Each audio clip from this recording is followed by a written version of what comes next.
गौरी पुत्र गणेश भगवान की जय। जय श्री कृष्णा। राधे राधे। आज आश्विन मास के शुक्ल पक्ष की द्वादशी तिथि है और आज पापांकुशा एकादशी के व्रत का पारण का दिन है। यानी जिन लोगों ने कल पापांकुशा एकादशी का व्रत रखा था वे आज अपने व्रत को खोलेंगे। आज का दिन बड़ा ही शुभ और मंगलकारी है। एकादशी व्रत के पारण के दिन तुलसी माता और लक्ष्मी माता जी की कथाओं को सुनने से ही व्रत पूर्ण माना जाता है और समस्त मनोकामनाएं पूर्ण होती है तथा पितरों को स्वर्ग लोक की प्राप्ति होती है। तो जिन लोगों ने व्रत नहीं भी रखा है उन्हें भी द्वादशी के दिन तुलसी माता की कथाओं को सुनने से धन संपत्ति और अनंत शुभ फलों की प्राप्ति होती है। तो आइए भगवान श्री लक्ष्मी नारायण जी के चरणों का ध्यान करते हुए इन कथाओं को सुनते हैं। किंतु एक बात का विशेष ध्यान रखिएगा कि इन कथाओं को पूरा अवश्य सुनिए। आधी अधूरी कथाओं को सुनने से पूर्ण फल प्राप्त नहीं होता है। बोलिए श्री राधा कृष्ण भगवान की जय। बोलिए श्री यमुना माता की जय। तुलसी महारानी नमो नमो, हरि की पटरानी नमो नमो। आइए सुनते हैं तुलसी माता की संपूर्ण कथाएं। तुलसी माता को हरि प्रिया भी कहा जाता है। जितना भगवान श्री हरि विष्णु सोने चांदी हीरे मोती और रत्नों से प्रसन्न नहीं होते हैं उतना सिर्फ तुलसा दल से प्रसन्न हो जाते हैं। सच्ची श्रद्धा भाव से तुलसा दल भगवान विष्णु को अर्पित करने से मनुष्यों के सभी संकट कट जाते हैं और मनोकामनाओं की पूर्ति होती है। शास्त्रों के अनुसार एकादशी के दिन तुलसी जी में कभी भी जल नहीं चढ़ाना चाहिए क्योंकि तुलसी महारानी स्वयं एकादशी का निर्जला व्रत करती है। लेकिन द्वादशी के दिन व्रत के पारण के समय तुलसी माता को जल अवश्य चढ़ाना चाहिए और पूरे विधि विधान से पूजा पाठ करके उनकी कथाओं को सुनकर ही अपना व्रत खोले। एक बार एक गांव में एक बुजुर्ग महिला रहा करती थी।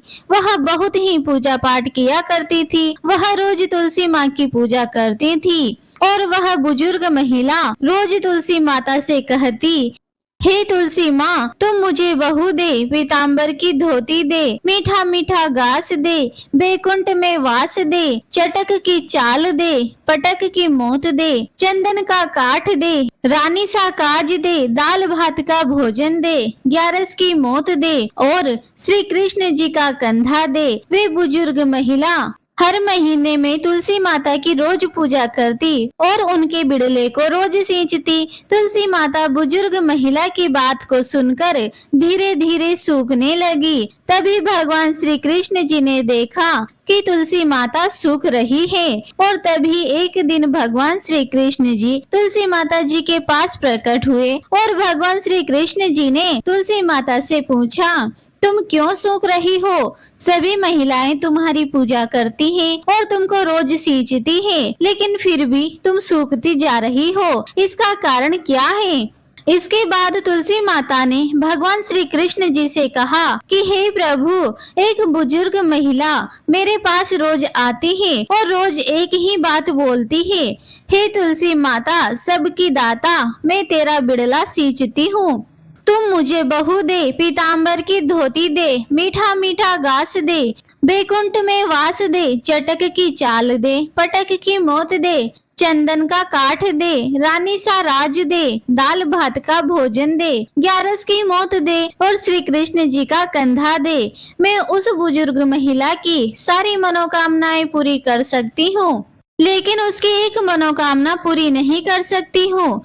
मैं श्री कृष्ण जी का कंधा कहाँ से दूंगी? भगवान श्री कृष्ण जी तुलसी माता की बात सुनकर जोर जोर से हंसने लगे और फिर भगवान श्री कृष्ण जी ने तुलसी माता जी से कहा कि तुम चिंता मत करो, जब वह बुजुर्ग महिला की मृत्यु होगी तब मौके पर मैं और आप ही कंधा दे देंगे। आप सुबह जब वह पूजा करने आए तब कह देना कि सब कुछ तुम्हें मिल जाएगा। कुछ दिनों बाद वह वृद्ध महिला ठोकर खाकर रास्ते में गिरकर मर गई। पूरे गांव के सभी लोग आए और उस महिला को सभी लोग धर्मात्मा मानते थे। उसको तुलसा जी की डोकरी कहते थे।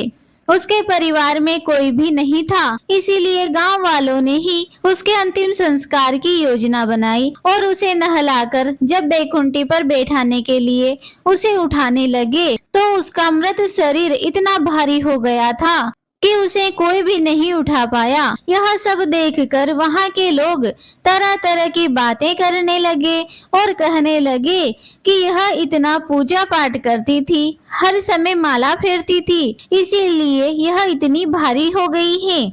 वहीं पूरे गांव में चर्चा होने लगी कि डोकरी माई कोई भक्ति नहीं करती थी, यह छल कपट करती थी। हम जिसे धर्मात्मा समझते थे वह पापी है, जो कि किसी से भी नहीं उठ पा रही है। यह इसके कर्मों की सजा है। इधर भगवान ने सोचा कि मेरे भक्तों की निंदा हो रही है, इसीलिए भगवान ने बूढ़े ब्राह्मण का वेश धारण करके वहाँ पर आए और वहाँ पर एकत्रित हुए लोगों से पूछने लगे कि यहाँ पर इतनी भीड़ क्यों लगी है, जिससे लोग कहने लगे कि यह डोकरी माई मर गई है और पाप इतना था कि जिससे यह उठ भी नहीं पा रही है। सब लोग उठा उठा कर थक गए। तब ब्राह्मण ने कहा कि मुझे एक बार डोकरी के कानों में कुछ बात कहने दो, फिर वह देखो कैसे उठती है। तभी लोगों ने कहा कि आप भी प्रयास करके देख लीजिए। तब भगवान ने उस वृद्ध महिला के कानों में कहा कि हे डोकरी माई, देखो मैं आ गया। और जो डोकरी पूजा करते समय शब्द बोलती थी, वह शब्द उसके कानों में भगवान कहने लगे, तो बिरला सींचे तेरा, मैं करूँ निस्तारा मेरा। डोकरी माई, बहू ले, बेटी ले, पोता ले, लड्डू ले, पीताम्बर की धोती ले, गहना ले, घी का घड़ा ले, मीठा मीठा खीर और पूड़ी ले, दाल भात का भोजन ले, धन दौलत ले, बेटा पोता को काम ले, तुलसी को पत्ता ले, मुंह में गंगा जल ले, 11 को दिल ले चंदन का दाग ले, श्री कृष्ण जी का कंधा ले। इतना सुनते ही डोकरी हल्की हो गई। भगवान ने बोला, आओ और उसको उठाओ। भगवान ने हाथ लगाया और डोकरी उठ गई। सबको बड़ा ही आश्चर्य हुआ। उसे खूब धूमधाम से ले जाया गया। भगवान उसे अपने कंधे पर ले गए। पूरे गांव में इसकी चर्चा होने लगी, जिससे उसको मुक्ति मिल गई और वह बैकुंठ में चली गई। सभी लोग देखते रह गए। सभी लोगों ने देखा कि शमशान घाट तक तो वह ब्राह्मण साथ ही आया था, लेकिन अब वह दिखाई नहीं दे रहा। इससे लोगों को समझ में आ गया कि वह कोई और नहीं, स्वयं भगवान थे, बूढ़े ब्राह्मण के रूप में आए थे। बोलिए श्री राधा कृष्ण भगवान की जय। बोलिए तुलसी शालिग्राम जी की जय। आइए अब माँ महालक्ष्मी की बड़ी ही दुर्लभ कथा को सुनते हैं।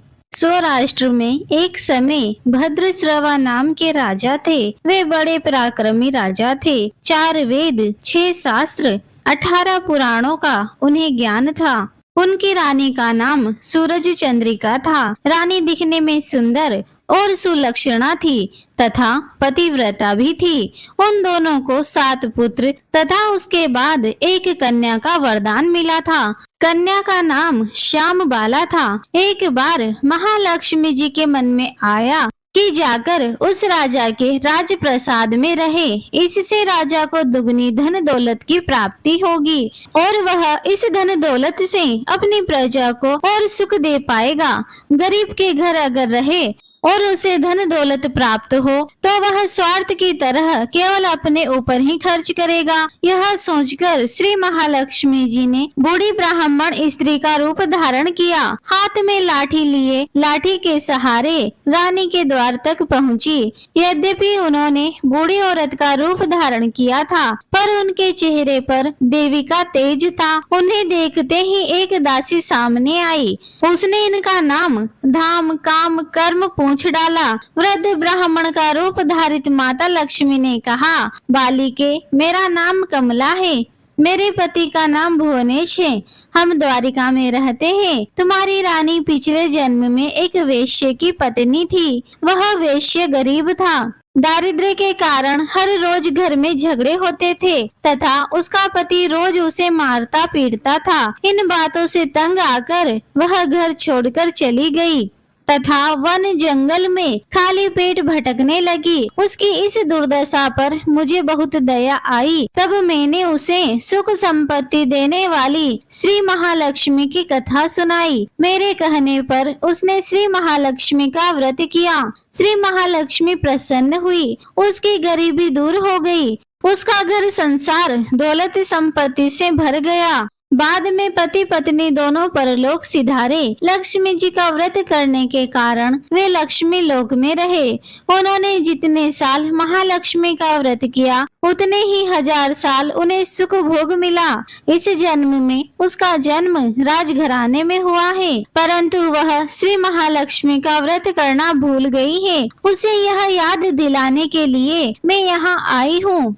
बुढ़िया की बातें सुनकर दासी ने उन्हें प्रणाम किया तथा श्री महालक्ष्मी का व्रत किस तरह किया जाए यह सभी बातें बुढ़िया रूप धारण किए श्री महालक्ष्मी माता ने दासी को बताई। इसके बाद वह दासी माता को प्रणाम कर रानी को बताने अंदर चली गई। राज वैभव में रहते हुए रानी को अपने ऐश्वर्य का बहुत घमंड हुआ था।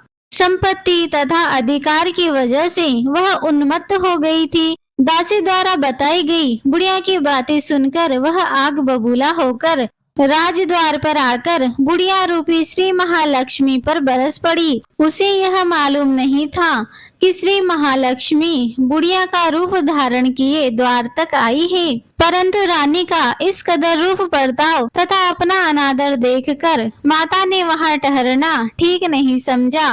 वे वहां से चल पड़ी। राह में उन्हें राजकुमारी श्यामबाला मिली। उन्होंने श्यामबाला को सारी बात बताई। श्यामबाला ने अपनी ओर से श्री महालक्ष्मी माता से क्षमा मांगी। माता को उस पर दया आ गई। उन्होंने श्यामबाला को श्री महालक्ष्मी व्रत के बारे में बताया। उस दिन मार्गशीर्ष माह का पहला गुरुवार था। श्यामबाला ने परम श्रद्धा से श्री महालक्ष्मी का व्रत रखा। फल स्वरूप राजा सिद्धेश्वर के सुपुत्र मालाहर से उसका विवाह हुआ। वह धन दौलत ऐश्वर्य वैभव से माला माल हो गई। पति के साथ ससुराल में आनंद से दिन बिताने लगी। इधर श्री महालक्ष्मी का रानी पर प्रकोप हुआ। फल स्वरूप राजा भद्रश्रवा का राज्य यमराज कारोबार नष्ट हो गया। यहाँ तक कि खाने के लाले पड़ गए। ऐसी हालत में एक दिन रानी ने राजा से निवेदन किया कि हमारा दामाद इतना बड़ा राजा है, धनवान है, ऐश्वर्यशाली है, क्यों न उसके पास जाएं, अपना हाल उसे बताएं, वह जरूर हमारी मदद करेगा। इस बात पर राजा भद्रश्रवा दामाद के पास रवाना हुए। राज्य में पहुंचकर एक तालाब के किनारे थोड़ी देर विश्राम के लिए ठहरे। तालाब से पानी लेने आती जाती दासियों ने उन्हें देखा। उन्होंने विनम्रता से उनकी पूछताछ की।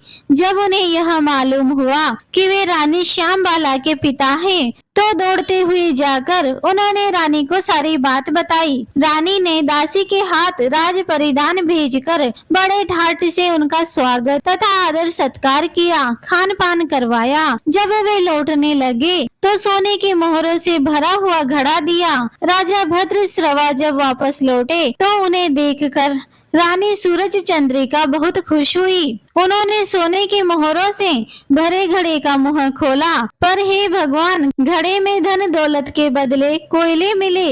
यह सब श्री महालक्ष्मी के प्रकोप से हुआ। इस प्रकार दुर्दशा में और कई दिन बीत गए। इस बार रानी स्वयं अपनी कन्या के पास गई। वह दिन मार्गशीर्ष मास का अंतिम गुरुवार था। श्यामबाला ने श्री महालक्ष्मी का व्रत किया, पूजा की, अपनी माता से भी व्रत करवाया। इसके बाद रानी अपने घर आई। श्री महालक्ष्मी का व्रत रखने पर उसे फिर से अपना राजपाट, धन दौलत, ऐश्वर्य प्राप्त हुआ।